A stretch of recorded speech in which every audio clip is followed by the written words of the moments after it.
السلام علیکم ورحمۃ اللہ وبرکاتہ۔ ناظرین، یہ شرعی علوم میں سے ایک اصول فقہ ہے۔ اصول فقہ کے کچھ قواعد جو ہیں وہ قرآن سے ملتے ہیں، کچھ حدیث سے ملتے ہیں، جبکہ کچھ کی تفصیل جو ہے وہ حضرات صحابہ کرام علیہم الرضوان سے ملتی ہے۔ حضرت شاہ ولی اللہ رحمۃ اللہ تعالیٰ علیہ نے ازالۃ الخفا کے والیوم 3 میں پیج نمبر 114 میں 114 پہ جو ہے وہ سیدنا امیر المومنین خلیفۃ المسلمین خلیفہ بلا فصل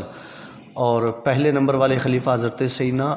صدیق اکبر رضی اللہ تعالیٰ عنہ کے بارے میں لکھا ہے کہ اہم مہمات میں سے حضرت صدیق کے نزدیک یہ کام تھا کہ حضرت صلی اللہ تعالیٰ علیہ وآلہ وسلم کی امت کے لیے ایک قاعدہ مرتب فرما دیں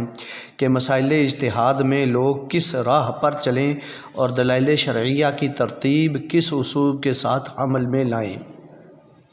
ناظرین، یہ جو چیز ہے یہ فقہ اسلامی اور اصول فقہ کا حصہ ہے۔ تو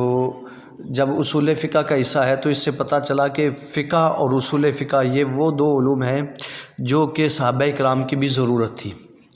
اور آج کی نہیں ہے، بلکہ یہ صحابہ کرام سے ہی ان کی اصل جو ہے وہ ملتی ہیں۔ اور فرماتے ہیں کہ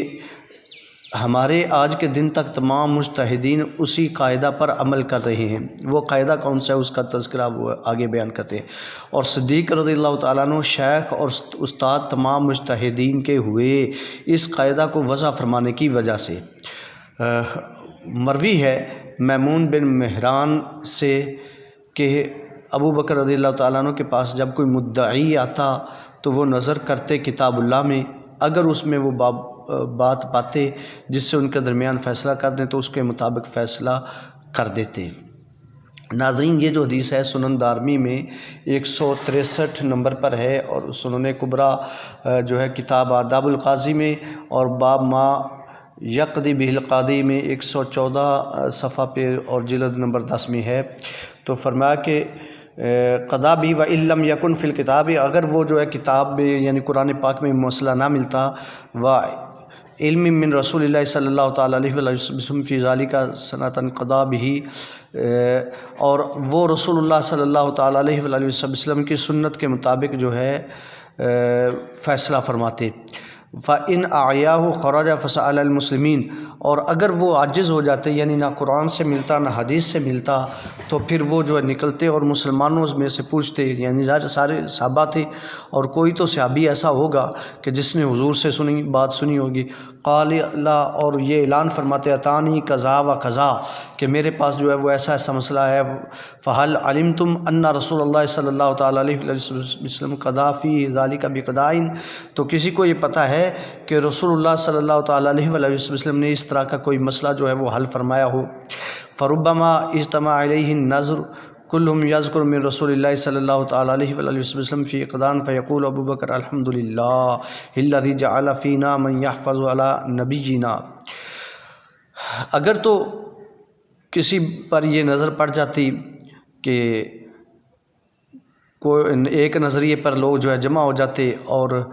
رسول اللہ صلی اللہ تعالیٰ علیہ وسلم کا فیصلہ جو ہے اس بارے میں وہ ذکر کر دیتا، تو حضرت ابو بکر صدیق رضی اللہ تعالیٰ عنہ فرماتے کہ اللہ کا شکر ہے کہ جس نے ہمیں اس جیسے لوگ جو ہے وہ عطا فرمائے، ہمارے اندر رکھے جو ہمارے نبی صلی اللہ تعالیٰ علیہ وسلم کی باتوں کو محفوظ فرماتے ہیں۔ فَإِنْ أَعْيَاهُ، اگر اس سے وہ عاجز آ جاتے، ان یجد فی سنت من رسول اللہ صلی اللہ تعالیٰ علیہ وسلم کے، یعنی یہ وہ سنت میں وہ مسئلہ نہ پاتے، جمع رؤوس الناس و خیارہم فاستشارہم، تو پھر وہ جو ہے وہ لوگوں کو میں سے ممتاز لوگ جو تھے ان کو جمع کرتے، ان سے مشورہ فرماتے، اور فَإِذَا اجْتَمَعَ رَأْيُهُمْ عَلَىٰ أَمْرٍ قضا بھی، تو اگر جو ہے ان کا وہ کسی معاملے میں جو ہے وہ جمع ہو جاتے، اجماع کر لیتے، تو پھر اس کے مطابق جو ہے وہ حضرت ابوبکر صدیق رضی اللہ تعالیٰ عنہ فیصلہ فرما دیتے۔ یعنی اجماع امت جو ہے یہ بھی دلیل ہے اصول فقہ کے اندر۔ تو یہ اس دلیل کے بانی جو ہیں وہ حضرت ابوبکر صدیق رضی اللہ تعالیٰ عنہ ہیں۔ السلام علیکم ورحمۃ اللہ وبرکاتہ۔